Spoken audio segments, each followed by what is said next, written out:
آپ جج لگنا چاہتے ہیں تو آپ کو صرف وکیل بننا چاہیے اور ہائی کورٹ کا تجربہ ہو اور جوڈیشل کمیشن کا کوئی رکن آپ کا قریبی ہو، جاننے والا ہو یا آپ پہ اعتماد کرتا ہو، چاہے کوئی ایم این اے ہو جو جوڈیشل کمیشن کا رکن ہو، کوئی سیاستدان ہو، وہ آپ کو آپ کی سفارش کر دے، اور یہ سفارش کوئی ذاتی نہیں، یہ قانونی طور پہ آپ کو نامزد کر دے، تو آپ جج بھی بن سکتے ہیں ہائی کورٹ کے۔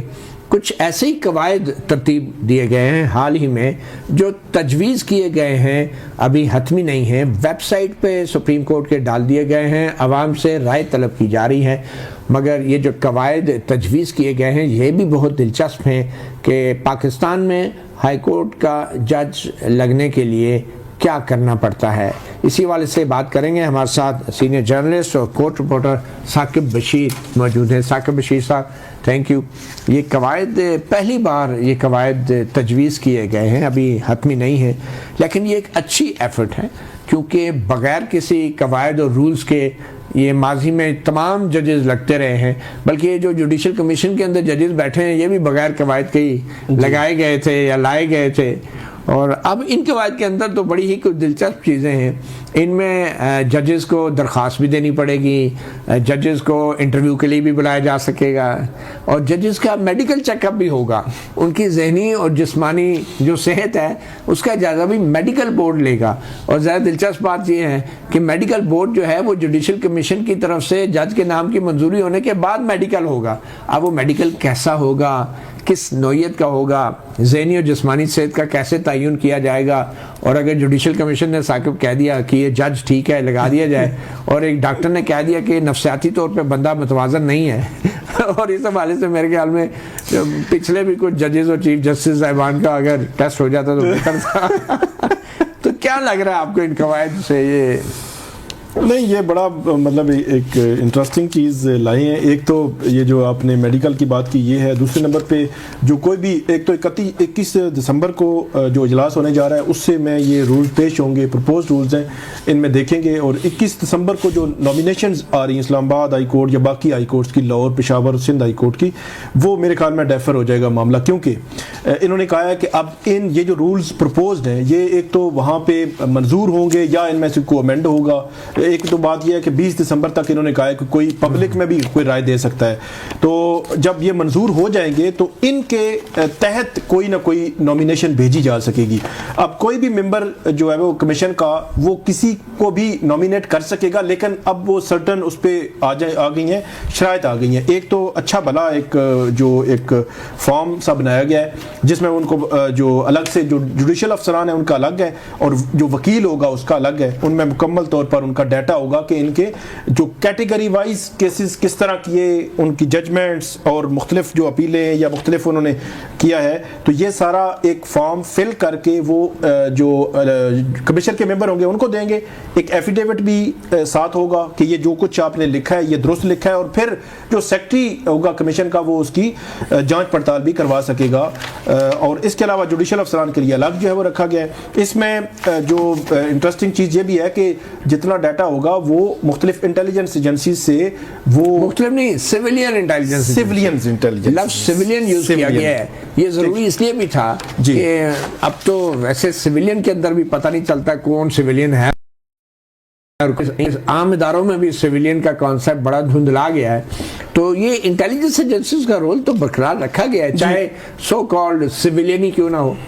بالکل، سول انٹیلیجنس ایجنسیز یہ کہا گیا ہے، لیکن اس میں ایک چیز جو انہوں نے رکھی ہے کہ وہ نام بتائے گا اپنا، جو رپورٹ ہوگی اس میں جو رپورٹ دینے والے ہیں سائن کرے گا اور اپنے نام سے کرے گا، اپنا عہدہ اور نام بتائیں گے، اپنا سائن ہوگا۔ مطلب ایسا نہیں ہوگا کہ جنرل۔ مجھے اس پر بڑا اعتراض ہے کہ دیکھیں اتنے بڑے بڑے ججز ہیں، چیف جسٹس ہیں، ہائی کورٹ کے ججز ہیں، وہ ایک وکیل کے بارے میں انٹیلیجنس ایجنسیوں سے رپورٹ مانگیں گے، جبکہ اس وکیل کی ساری عمر ان ججز کے سامنے پیش ہوتے گزر گئی ہے، اور اس وکیل کے کردار کی تصدیق جو ہے وہ کوئی 17-18 گریڈ کا ملازم یا کوئی انٹیلیجنس کا انسپیکٹر کرے گا۔ جو آپ سمجھ رہے ہیں نا بات. بالکل بالکل. تو افسوس تو اس بات کیا ہے کہ یہ ججز اپنے وکیلوں کے کردار کی تصدیق سرکاری ملازموں سے کرائیں گے, اور سب سے بڑھ کے یہ کہ جو بار کونسل ایکٹ ہے اس میں ایک ڈسپلنری ٹرائبونل ہے, ایک ڈسپلنری کمیٹی ہے, وکیلوں کے خلاف کوئی بھی شکایت ہوتی ہے تو وہاں پہ وہ کمیٹی اور ٹرائبونل جو ہے وہ ان کو سزا دے سکتا ہے. وہ ٹرائبونل اور کمیٹی تو فعال ہے نہیں, ان میں ججز بھی بیٹھتے ہیں بائی دا وے, اور آپ نے اپنا جو کردار کی تصدیق ہے وہ سرکاری ملازم کریں گے. آپ اس بات کو دیکھیں کہ ایک اگر وکیل کو ایک چیف جسٹس نامینیٹ کرتا ہے کہ بڑا اچھا ہے اس کو کر دیتا ہے, وہ جو ہی نام آتا ہے کمیشن میں تو اوپر سے انٹیلیجنس ایجنسی کا رپورٹ آ جائے کہ یہ وکیل تو خدا نخواستہ بد کردار ہے. تو اب جس چیف جسٹس نے اس وکیل کو نامینیٹ کیا ہے تو اس کو تو استعفیٰ دینا پڑے گا پھر, کہ ایک ایسے بد کردار آدمی کو جس کے بارے میں انٹیلیجنس ایجنسی کہہ رہی ہے چیف جسٹس نے کیسے نامینیٹ کر دیا, اور چیف جسٹس سائن کر, اور اس کی انٹیگریٹی کے حوالے سے وہ حلفیہ بیان دے رہا ہے, انڈرٹیکنگ دے رہا ہے چیف جسٹس. تو یہ کیوں بہت بڑا تضاد نہیں ہے؟ ہمارے ادارے سرکاری ملازموں سے پوچھیں گے کہ ہمارا کردار کیا ہے. نہیں بالکل بہت بڑا تضاد ہے, اور وہ اگر رپورٹ جو ہے مختلف آئے گی تو ڈیفینیٹلی جو نامینیٹ کرنے والا ہے اس پہ بھی بات آئے گی کہ یہ نامینیٹ کس اس میں کیا ہے. ایک اور چیز اس میں جو رکھی گئی ہے کہ جو جوڈیشل افسران ہیں ان کو بھی آپ نامینیٹ کر سکتے ہیں. تو اس کا مطلب یہ ہوا کہ پاکستان بار کونسل کے وائس چیئرمین کوئی ممبر ہو, یا فاروق ایچ نائک ہو, جو جوڈیشل کمیشن کے ممبر ہو, یا جوڈیشل کمیشن کے جو ممبران میں سے ایک جو آپ کو پتا ہے کہ وہ سول سوسائٹی سے ایک ممبر ہیں, خاتون ہیں, وہ ہوں, یا کوئی اور بھی ہو, خورشید ہیں, تو اسی طرح کوئی سیاستدان ہو, جی وہ جو شیخ آفتاب ہیں ڈسٹرکٹ جوڈیشری کے جو جج ہیں ان میں سے بھی نامینیٹ کر سکیں گے. تو یہ ایک عجیب سا مطلب اب ایک سیاستدان بتائے گا کہ فلاں سیشن جج جو ہے اس کو ہائی کورٹ لگا دو, اور اس سیاستدان اس کے اداروں کے کتنے کیسز سیشن جج کے سامنے ہوں گے. جوڈیشل کمیشن میں جب سیاستدان آئیں گے پھر آپ انہیں روک کیسے سکتے ہیں کہ وہ جج بھی نہ لگوائیں؟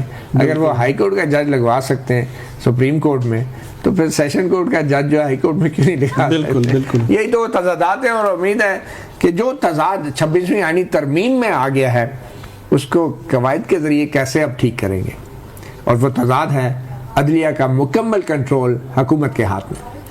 صحافی صاحب یہ جو دو ہیں کہ 3 ججوں سینئر ترین ججوں پر مشتمل کمیشن بنایا جائے 9 مئی کے لیے, اور بے گناہ افراد کو رہا کیا جائے, تو قانونی طور پہ کیا یہ کام حکومت کرے گی یا عدالت کرے گی؟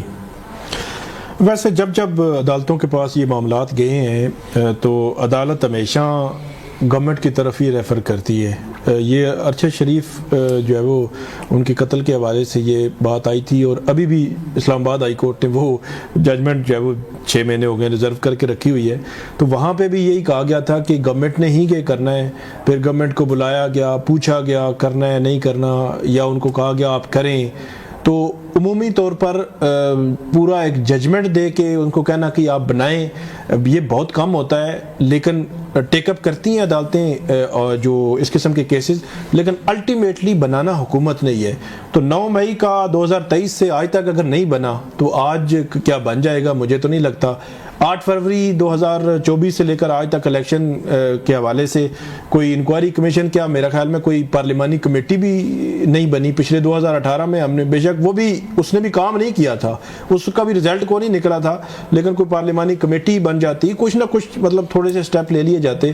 تو اب تک کچھ نہیں ہوا. تو میرا نہیں خیال کہ کچھ ایسی سچویشن. میرے خیال میں حکومت اتنا تو کر سکتی ہے نا کہ چیف جسٹس کو کمیشن کے لیے لکھ سکتے ہیں, اور چیف جسٹس جو ہے وہ 3 ججز کوئی سے بھی اپنی مرضی کے کر سکتا ہے. اس میں تو کوئی رکاوٹ نہیں ہے, کوئی میرا خیال ہے کوئی حرج بھی نہیں ہے. گورنمنٹ جب یہ بھی کہتی ہے کہ یہ 9 مئی کے واقعات ہوئے ہیں, غلط ہوا ہے, بالکل سب کہتے ہیں غلط ہوا ہے, اور اس کو اس کی شفاف انکوائری کرانے میں تو کوئی حرج نہیں ہے. 8 فروری الیکشنز. اور یہ جو دوسرا مطالبہ ہے کہ بے گناہ قیدیوں کو رہا کیا جائے, کیا حکومت یہ کر سکتی ہے؟ کر سکتی ہے. یہ تو بے گناہ قیدی کیا مطلب, یہ 2-3 ماہ کی اگر میں بات کروں تو 2-3 ماہ میں اسلام آباد میں بھی درجنوں مقدمات, پنڈی میں درجنوں مقدمات ہوئے. اس میں یہ نہیں ہے کہ ہر بندے ہی آپ نے اگر 1000 بندہ پکڑا ہے تو 1000 تو نہیں ہوگا نا ملزم, تو وہ بڑے سلیکٹیو سے ہوتے ہیں. تو بہت سارے لوگوں کو گورنمنٹ چھوڑ سکتی ہے, وہ ان کا اختیار ہے. پروسیکیوشن لکھ کے دے سکتی ہے کہ یہ اگر جو ہے وہ 2000 بندہ ہم نے پکڑا ہے تو اس میں سے 150-100 بندہ ہمارا ملزم ہے, باقیوں کو عدالت. آپ یہ کہہ رہے ہیں جو 2 بڑے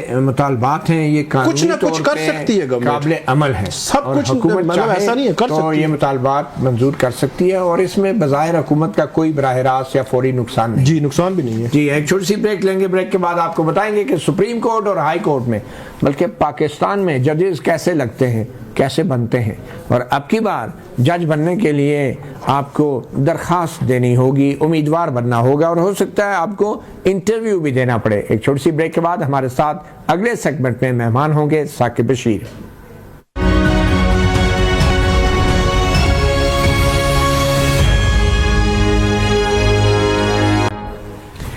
ویلکم بیک صحافی پروگرام.